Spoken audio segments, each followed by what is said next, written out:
Dobar večer svima, drage dame i gospodo. Večeras ću vam ispričati jednu poprilično tužnu priču o kojoj vjerujem dosta vas već nešto i zna. To je priča o Holokaustu. Sad zašto baš danas, zašto baš ovih dana?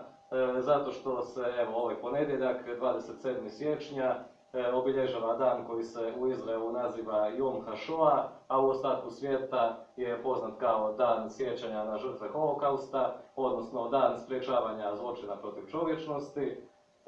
Pa ćemo zato se danas, ali iako se treba i inače tokom cijele godine prisjećati Holokausta i njegovih žrtava, vidjeti što je to zapravo Holokaust, kako je do njega došlo i prisjetiti se nekih najpoznatijih ljudi iz tog perioda. Prvo da vidimo što uopće znači riječ Holokaust. Dakle, Holokaust kao pojam dolazi iz grčkog jezika i nastao je spajanjem dviju riječi, ovo što znači potpuno i kauston, odnosno kaustos što znači spaljen. I dakle, značilo bi u nekom prijevodu u potpunosti spaljen, odnosno u potpunosti uništen ognjem.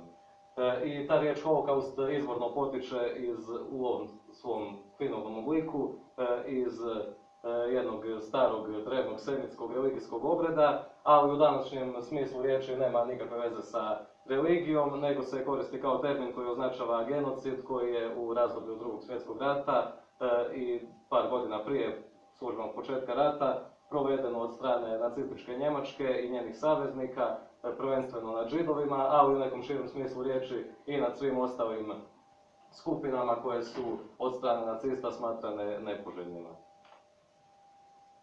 Najprije da vidimo kako je do Holokausta došlo. Dakle, pokretač Holokausta je bila ideologija nacizma, odnosno njen začetnik Adolf Hitler, koji je oformio tu ideologiju nacizma i opisao ju u svojoj knjizi Moja borba, odnosno Mein Kampf, koju je napisao dok je bio u zatvoru kao politički zatvorenik tokom 1920-ih. I ta ideologija nacizma, neki od njenih najosnovnijih ciljeva, odnosno stvari na kojima se ona bazira, su teorije o postojanju viših i nižih rasa, odnosno viših i nižih naroda, sa njemačkim narodom, odnosno njemačkom rasom, kako je Hitler nazivao, kao najvišom rasom, odnosno, kako se to zvao, arijevskom rasom. A sve ostale rase i svi ostali narodi su bili smatrani nekom nižom vrstom protiv koje se treba boriti i u krajnjoj liniji je i istrijebiti, odnosno potpuno ukloniti sa lica zemlje.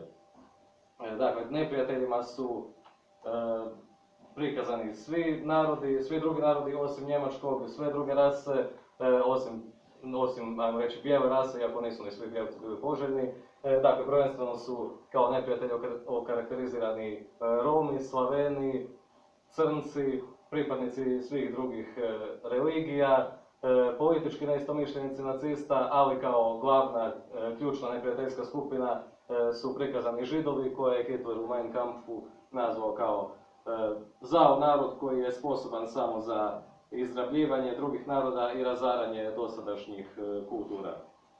I cilj Arijevaca po Hitleru i po nacistima bi trebao biti da idu u borbu za svoj životni prostor, odnosno kako se to na njemačkom kaže Lebensraum, a taj Lebensraum bi u prvom koraku trebao biti ujedinjena Europa pod nacističkom Njemačkom u kojoj bi živjeli samo Arijevci, a kao drugi korak i čitav svijet kao jedno veliko njemačko carstvo, odnosno, kako su to Njemci nazivali, Reich, i to je onaj treći Reich za koji ste sigurno čuli. Sad, kako je Hitler došao na vlast? Dakle, godina je 1933. i Njemačka je, vjerojatno to znate iz povijesti, u velikoj gospodarskoj krizi još od Prvog svjetskog rata i u velikoj hiperinflaciji.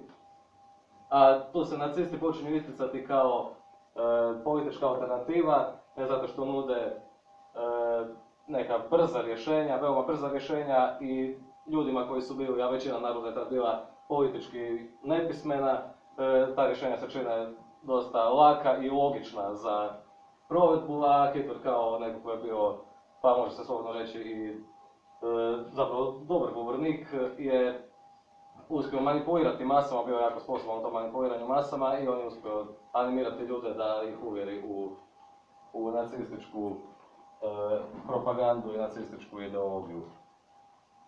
Dakle, te 1933. Hitler postaje njemački kancelar, on pobjeđuje na izborima I, dakle, on je došao na vlast, ali još uvijek nacisti nisu imali apsolutnu vlast, zato što nisu imali vlast u parlamentu, jer Njemačka je ipak parlamentarna demokracija, tada bila isto kao što je i danas. Dakle, i Hitler je bio u sukobu sa starim tadašnjim njemačkim političkim elitama, najviše sa njegovim prethodnikom, kancelarom Hindenburgom, koji ga nije uopće želio imenovati za kancelara i dakle Hitler se borio nekako da i kao kancelar osvoji još veću moć. I to mu je uspjelo iduće godine, 1934. Kada su bili parlamentarni izbori i kada nacisti podmeću požar u Reichstag, to je njemački parlament, inače i dan danas, i za taj požar okrivljavaju Židove i komuniste, svoje najveće političke protivnike. I inače to je zanimljiva priča, našli su jednog čovjeka koji se zvao Martin van der Lubbe, koji je bio inače mentalno nestabilan, a bio je Židov i njega su optužili za podmetanje tog požara, a kako on uopće nije bio svjestan gdje se nalazi, na sudu je proglašen krivim i taj trik nacistički upalio i upravo zbog tog događaja se može reći da su oni uspjeli doći na vlast, da osvojiti sad apsolutnu vlast parlamentarnu u takvom kratkom periodu. Sad samo bih rekao par riječi o ovoj nacističkoj simbolici koja je uvijek svima zanimljiva za gledati. Dakle, glavni nacistički simbol je svastika, evo inače zastava nacističke Njemačke sa tom svastikom, kukastim križem u sredini. Sad odakle taj simbol potječe? Hitler ga je uzeo inače iz indijske mitologije, iz budizma i taj simbol u originalu izgleda ovako i predstavlja, koristi se u budizmu, čak možete vidjeti neke kipove Bude na kojima se on vidi kako oko vrata negdje mu stoji ovakva svastika i ona simbolizira vječito kruženje života i izmjene života i smrti sve do finalne reinkarnacije. A Hitler ju je uzeo, valjda mu je bila nekako vizualno atraktivna, nekako hipnotizirajuća, ali mrvicu ipak promijenio, odnosno okrenuo je ove strelice u kojima ide, koji idu u tom križu u suprotnom smjeru i još ga je zarotirao, tako da je Hitler zapravo tu sebe predstavio kao apsolutnog gospodara života i smrti u Njemačkoj, odnosno u cijelom svijetu po nekim njegovim teorijama, tako da je finalno ta svastika izgledala ovako. A drugi najvažniji simbol nacizma je keltski križ, to je ovo, on potječe iz germanske mitologije i označava dakle, Germane koji su preci, germanska plemena koja su preci današnjih Njemaca, koji su naselili Njemačku nakon velike selbe naroda. Sad, nakon dolaska na vlast, Laudno već prvih godina, zapravo iste godine nakon što su došli, odmah je krenuo sa političkom represijom i represijom prema svim tim nepoželjnim skupinama, paralelno sa osvajanjem drugih teritorija, to je bio onaj Anschluss, prvo kad su osvojili Austriju, i to je Drugi svjetski rat, što je već zapravo druga tema. Ali što se tiče te političke represije, krenule su odmah antižidovske kampanje, koje su kulminirale 1935. kada su uvedeni tzv. Nirnberški zakoni prema gradu Nirnbergu, u kojem su doneseni, a službeno su se ti zakoni zvali, dva su ključna zakona, Zakon o zaštiti njemačke krvi i Zakon o zaštiti njemačke časti. Sad neke od najpoznatijih odredbi iz tih zakona su, dakle odnose se ne toliko i na Njemce, iako su oni u njihovom naslovu, nego na Židove. Dakle, Židovi su izgubili državljanstvo, nisu smjeli obavljati javne službe, dakle nisu smjeli naprijed biti profesori, raditi u zdravstvu i tako dalje. Zatim, djeca nisu smjela ići u državne škole i zabranjeni su brakovi i bilo kakvo krvno miješanje između Arijevaca i Židova, odnosno Arijevaca i drugih nečistih rasa. I ono što je najpoznatiji zapravo neki fizički simbol te represije, te separacije je to što je krenulo s ovim obilježavanjem, odnosno svi Židovi su trebali na ramenu nositi ovaj poznati simbol Davidove zvijezde, inače je simbol iz židovske religije, u kojoj je pisalo Jude, što znači Židov na njemačkom jeziku, i bez te zvijezde oko ramena nisu smjeli izlaziti na javna mjesta. Sad ovdje je još zanimljivo reći da nisu samo Židovi bili obilježavani, nego i ostale te nepoželjne skupine, nekim svojim simbolima, uvjetno rečeno, pa su tako Romi morali nositi smeđi krug, pripadnici drugih političkih ideologija su morali nositi crveni trokut, a pripadnici drugih religija ljubičasti trokut oko ramena. A što se tiče nekog simbola samih nacista u tom sustavu obilježavanja, to je bio simbol Oda Uruna koja potječe iz njemačkog germanskog runskog pisma, evo ona izgledala ovako. i simbolizira arijevsku rasu.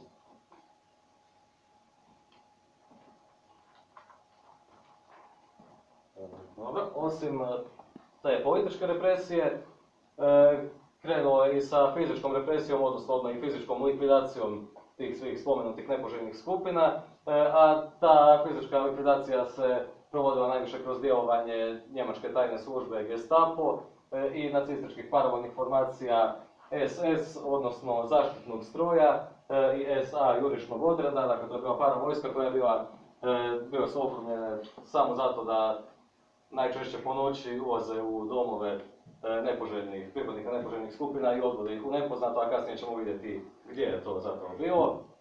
Dakle, paravojska. I sad neke najpoznatijih njihovih poteza su desili se dakle tokom 2 noći. Prvo je noć dugih bodeža u kojoj se Hitler obračunao sa protivnicima u samoj svojoj stranci i tako postao apsolutni gospodar svega u Njemačkoj, a druga je Kristallnacht, odnosno kristalna noć, koja je nazvana kristalna po komadićima stakla, kojih su pune ulice, zato što su pripadnici SS-a i SA tokom te noći razbijali izloge trgovina i svih ostalih radnji čiji su vlasnici bili Židovi, i tada je počelo i paljenje židovskih knjiga i tu je nastala ona poznata uzrečica gdje se spaljuju knjige, spaljivat će se i ljudi, i to se kasnije pokazalo točnim, nažalost. Sada rekao sam da su ih odvodili. Gdje su ih odvodili? Dakle, jedan od glavnih vođa SS-a, Reinhard Heydrich, je odmah po dolasku nacista na vlast iznio u javnost svoj plan o konačnom rješenju židovskog problema, a to konačno rješenje se trebalo provesti kroz otvaranje logora za nearijevce, prvenstveno Židove, ali i sve ostale. Dakle, najprije su to bili radni logori, ali naravno kasnije logori smrti gdje su ljudi isključivo ubijani. I prvi od tih logora je otvoren već 1933. Dakle iste godine kada su oni došli na vlast, i to je bio logor Dachau, koncentracijski logor najprije za političke zatvorenike gdje su oni trebali biti nekako odvojeni, samo izolirani od ostatka javnosti, ali ubrzo su u njega počeli biti smještani i pripadnici drugih rasa i nacija. Dakle, osim Dachaua otvoreni su još svi oni poznati logori kao što su Bergen-Belsen, Treblinka, Buchenau, Mauthausen, Birkenau i najpoznatiji je naravno Auschwitz koji se nalazi u današnjoj Poljskoj, odnosno to je kompleks od 45 logora koji je bio toliko velik da je za njegovu sagradnju jedno cijelo selo koje se zvalo Brezika sravnjeno sa zemljom samo da bi se taj logor mogao sagraditi. I tu iz Auschwitza, ovog ulazna vrata u Auschwitzu, tu potječe najpoznatija nacistička parola Arbeit macht frei, odnosno rad oslobađa, zato što je zapravo jako žalosno, ti logori smrti bili predstavljeni u njemačkoj javnosti kao radni logori, kao mjesta gdje ti zatvorenici sudjeluju u proizvodnji oružja, i Njemci, arijevci zapravo nisu ni znali što se u tim logorima događa, većina njih, odnosno oni koji nisu bili politički aktivni. Dakle, govorili su da su to radni logori, iako u njima, to su bili logori smrti, u njima se radi o jednom zločinu. Evo, sad što se tiče stanja u logorima, uvjeti su bili katastrofalni već i prije samog dolaska u logor, odnosno tokom transporta zatvorenika u logore. Na ovoj slici doduše vidite ne baš tipičan prikaz logoraša u putničkom vagonu vlaka, jer uglavnom su bili prevoženi u stočnim vagonima, dakle vagonima bez prozora, a ako je bilo prozora, čim bi zatvorenici počeli bučiti ili se previše komešati, nacisti bi im te prozore zatvarali. I tu se onda događalo ono da su ljudi znali umirati i tokom transporta, ali pošto su vagoni bili toliko nakrcani, ljudi bi kao mrtvi nastavili stajati, u stvari bi tek kada bi se došlo do logora, do odredišta, kada bi se ljudi počeli iskrcavati, neki su samo pali mrtvi, jednostavno oni su umrli, a niko nije primijetio da su oni mrtvi koliko ljudi u tim vagonima bilo, koliko su ih tamo utiskivali. Sad što se tiče situacije u samim logorima, dakle nakon što bi zatvorenici tamo došli, uvjeta ljudskih nije bilo. Tamo gdje je bio cjelodnevni prisilni fizički rad, plus izgladnjivanje, dakle živjeli su doslovno na kruhu i vodi, ako uopće i na tome, i bez ikakvih higijenskih uvjeta, a uz a to je već samo po sebi dovoljno da ljudi umiru od iscrpljenosti. Bilo je naravno i fizičkih likvidacija, odnosno likvidacija u plinskim komorama koje su nekako najpoznatije, gdje su ih ubijali ciklonom B, jednim plinom koji se inače koristio u deratizaciji. I tu su najpoznatiji oni plinski tuševi, to je možda netko od vas vidio u nekim filmovima. Dakle, tuš kabine, naoko tuš kabine u kojima su zatvorenici bili odvedeni kao na tuširanje, ali u stvari bi im onda kroz te tuševe bio pušten plin i tako bi oni još brže umrli jer ne bi imali odjeće na sebi. Što se tiče odjeće u kojoj bi zatvorenici dolazili, to je isto zanimljivo reći da bi im nacisti nakon smrti skidali svu zlatninu koju su oni imali na sebi, dakle zlatne satove, naušnice, prstenje i što je najpoznatiji simbol zlatne zube. I kroz to skupljenje zlatnih zuba je tokom perioda Hitlerove vlasti od 1933. do 1945. skupljeno preko 17 tona zlata, dakle samo od zlatnih zubi umrlih zatvorenika u logorima. Inače postojali su, što se tiče plinskih komora, posebni odredi SS-a koji su morali paziti da plinske komore rade od 0 do 24, dakle tokom cijelog dana, kako bi sve više i više, odnosno što više ljudi moglo biti ubijeno.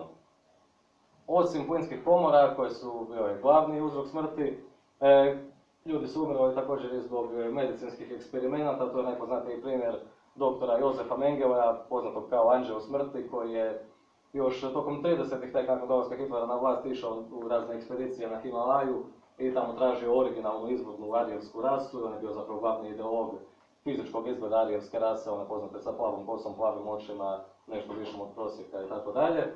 A u logorima je Mengele pokušavao stvoriti neku umjetno stvoriti tu arijevsku rasu i još raznim eksperimentima na ljudima, raznim otrovnim injekcijama, nekim raznim čudnim lijekovima koje je testirao na ljudima, zapravo mučio te zatvorenike i ubijao ih na sve moguće najstrašnije načine. Što se tiče žrtava holokausta, procjenjuje se da je u logorima, dakle za vrijeme rata, za vrijeme holokausta, ubijeno oko 5.820.000 ljudi, od čega najviše u Auschwitzu gdje je ubijeno 1,1 milijun, dakle Židova, to je projekt koji sam sad rekao se odnose samo na Židove, a ukupne žrtve holokausta, pripadnici svih skupina, procjenjuje se na oko 11 milijuna.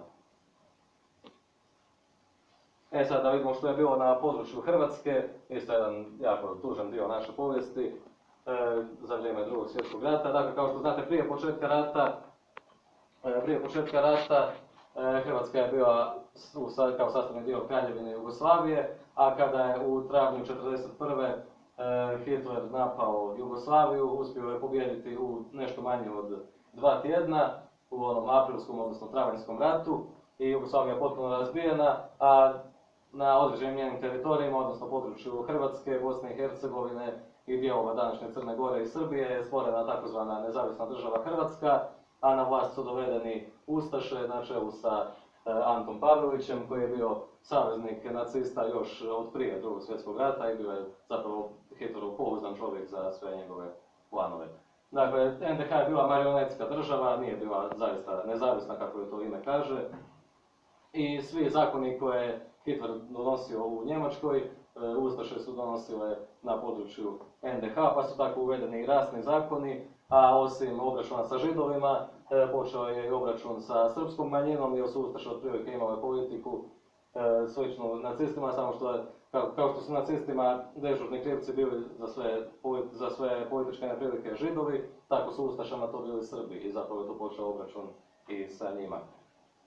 Sad najpoznatiji primjeri fizičke represije u NDH su svakako logor Jasenovac, odnosno kompleks Jasenovac i Stara Gradiška, danas na granici današnje Hrvatske i Bosne i Hercegovine. A ono što je važno za Jasenovac i općenito za ustaše je to da nije bilo takozvane industrije smrti, kako se to nazivalo kod nacista, dakle nije bilo plinskih komora, nego su zatvorenici ubijani ručno, dakle vatrenim oružjem, ali još i svim ostalim vrstama oružja i oruđa do kojih su mogli doći. Dakle, ubijani su čekićima, maljevima, noževima, sjekirama, škarama, manje više svime što bi ustašama, odnosno nacistima, došlo pod ruku.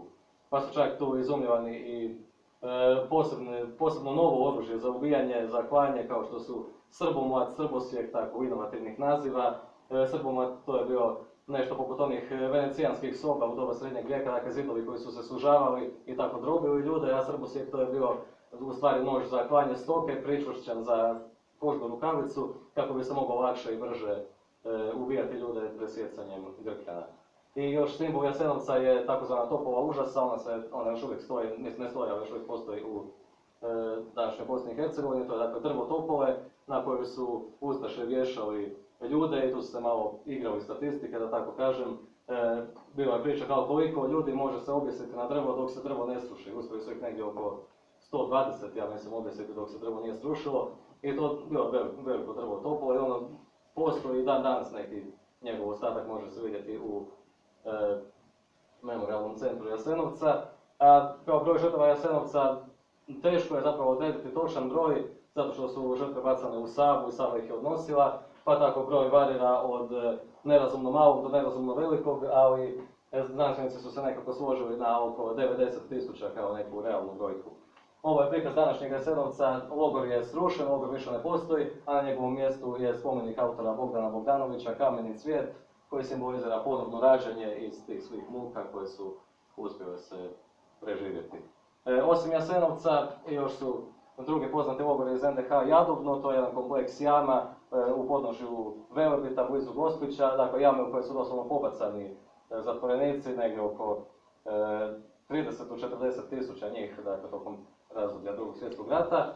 Zatim dječji logor Jastrebarsko, to isto važno za reći, dakle dječji logor, ni nacisti u nacističkoj Njemačkoj nisu imali logore isključivo za djecu, evo ustaše su ih imali, dakle u Jastrebarskom, to je opisano u filmu Dnevnik Dijane Budisavljević, koji ću kasnije još malo detaljnije spomenuti. Zatim radni logori, još možda malo manje poznati, Slana na Pagu i Kampor na Rabu. I bio je logor i tu u Zagrebu, to je isto, većina vas vjerojatno ne zna, logor Jankomireva, ako neko živi u tim krajevima, možda vidio, ima tamo spomen ploča, stoji i danas. A što se tiče još nekih poznatih simbola torture nad samim Židovima u NDH, to je naravno primjer Zagrebačke sinagoge. Vjerujem da svi znate gdje se ona nalazila, koja je srušena odmah nakon što su ustaše došli na vlast. I primjer ove izložbe, antižidovske izložbe, to je simbol židovske guje, dakle židovske zmije koja kao guši i steže hrvatski narod i hrvatski narod se treba protiv nje boriti. Ta izložba je inače održana u dva hrvatska grada, u Osijeku i tu u Zagrebu, u umjetničkom paviljonu na Štrosu, dakle isto vjerujem da znate svi gdje to je, tamo se ona održavala. Eto, toliko o ovom najtežem dijelu, sad ćemo se nekako prebaciti na neku zapravo ljudsku, humanu stranu te cijele priče, vidjet ćemo neke poznate žrtve i borce protiv holokausta, pa je kao najznačajnija u svakom slučaju Ana Frank, dakle djevojčica koja je od 1942. do 1945. živjela je u današnjoj Nizozemskoj koja je bila okupirana od strane nacista.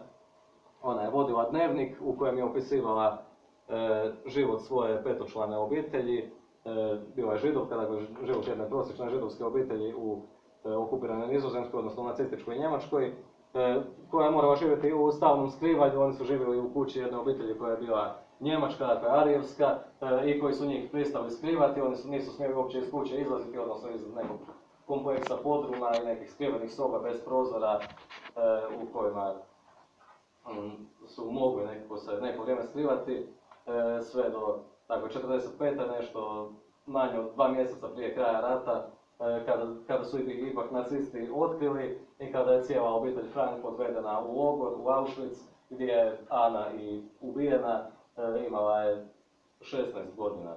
Ubijena je cijela njena obitelj osim njenog oca Ota, koji je preživio i koji je nakon izlaska iz logora, nakon završetka rata, pronašao Anin dnevnik i objavio ga kao knjigu i ona se i danas čita kao sastavni dio lektire.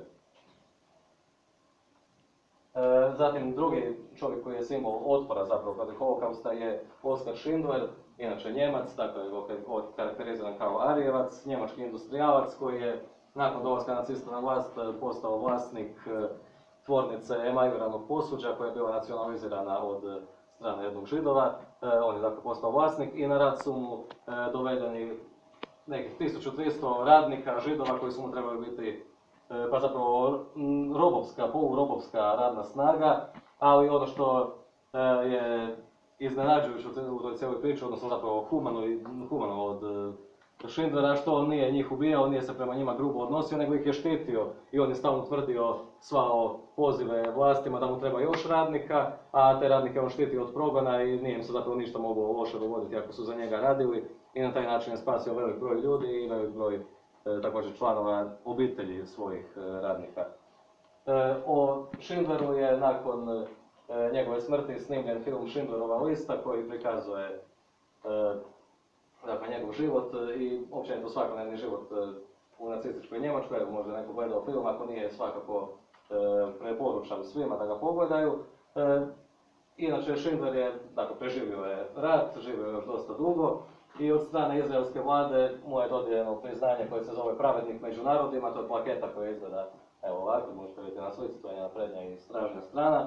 Dakle, plaketa Pravednik među narodima koja se dodjeljuje svim ljudima koji su tokom rata spašavali Židove, a sami nisu bili Židovi. Schindler je dobio prvi, a inače je dobio još oko 23.000 ljudi diljem svijeta, od čega 104 osobe iz Hrvatske.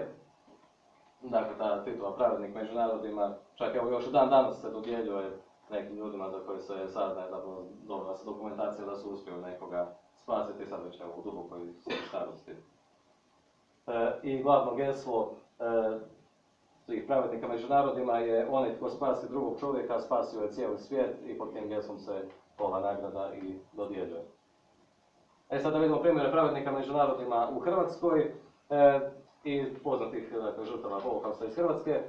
Najpoznatiji su svakako Branko Lustig, naš glumac, redatelj, inače Oskarovac i producent filma Schindlerova lista, koji je kao dječak od svoje 9. do 11. godine bio u Auschwitzu, dakle inače Židov iako živite u Hrvatskoj, bio je u Auschwitzu, politički zatvorenik i on je tokom cijelog svog života nastavio nekako kroz svoje filmove prepričavati zapravo svoje doživljaje što je sve doživio u logoru.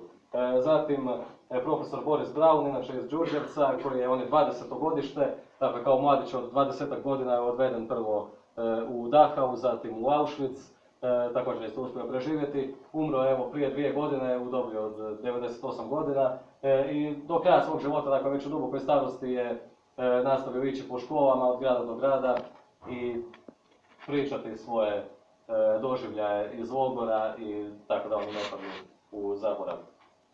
Zatim svakako najpoznatija žrtva koja nije preživjela rat iz područja Hrvatske je Lea Deutsch, neki je nazivaju i hrvatska Ana Frank. Dakle, djevojčica bila je 27. godište, inače balerina i najmlađa osoba ikad koja je imala čast nastupiti na pozornici zagrebačkog HNK.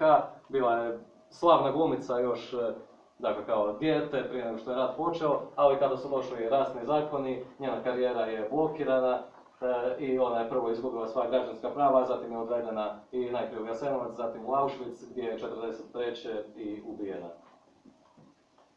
A što se tiče pravednika među narodima, vrijedi istaknuti Dijanu Budisavljević, inače Švicarku koja je bila humanitarka koja se udala tu u Hrvatskoj, dakle humanitarka, zdravstvena djelatnica, koja ona nije toliko se istaknula, spašavala ona i Židove, ona je spašavala srpsku djecu sa Banije i Korduna, spašavala ih je od transportacije u Jasenovac, tako da ih odvede jednostavno na oslobođeni teritorij. Procjenjuje se da je ona i još neki njeni suradnici su tokom rata na taj način spasili skoro 12.000 ljudi.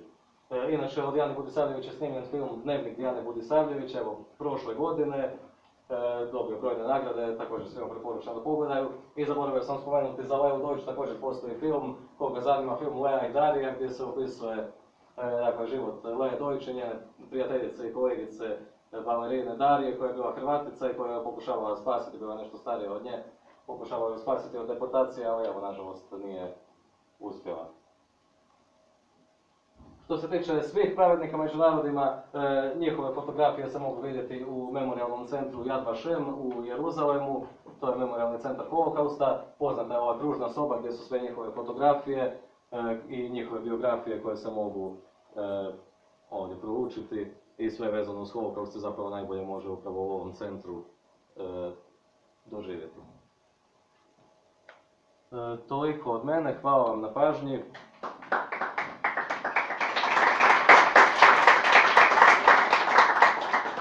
što se tiče holokausta, još samo geslo koje se uvijek treba govoriti je ne ponovilo se.